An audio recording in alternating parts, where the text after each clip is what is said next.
Stop. You think you know the story of Abraham? You don't know this part. Abraham was terrified. He had no heir and no guaranteed land. So God commanded a ritual. Get the animals. Cut them in half. In the ancient world, both parties walked the bloody path to say, may this happen to me if I break the contract. But in Genesis 15, the sun went down. A terrifying darkness fell, and Abraham was put to sleep. He was helpless. Then, in the dead of night, a smoking firepot and a flaming torch.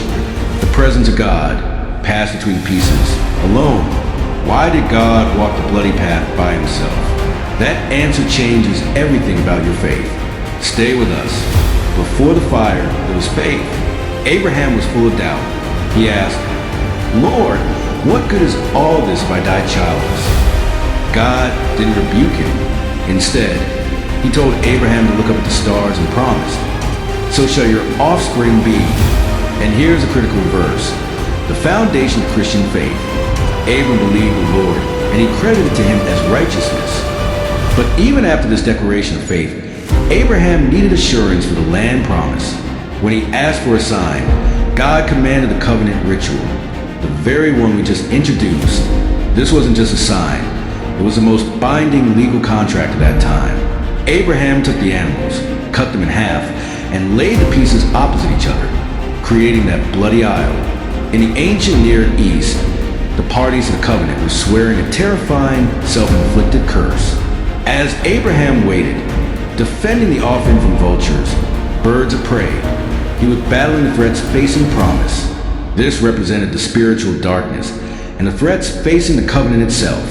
Then, as the sun went down, that terrifying darkness came over him. This was not a nap. This was a profound, supernatural sleep. God put him out because the next act was too sacred, too terrifying, and too final for any human to witness or participate in. The climax of the covenant arrived. The custom dictated that both parties walk the aisle. But Abraham was asleep.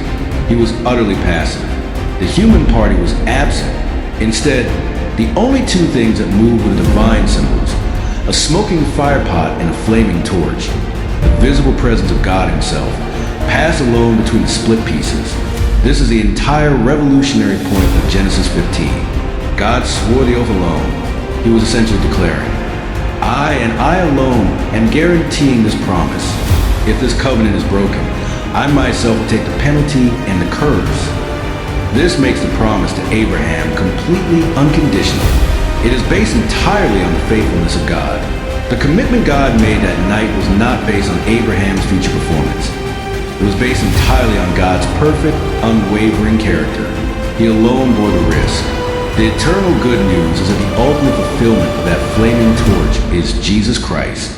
He is the one who bore the curse of the broken covenant on the cross, just as God symbolically did in Genesis 15. Your security today is not based on how well you keep your vows, but on the faithfulness of the one who walked the path alone.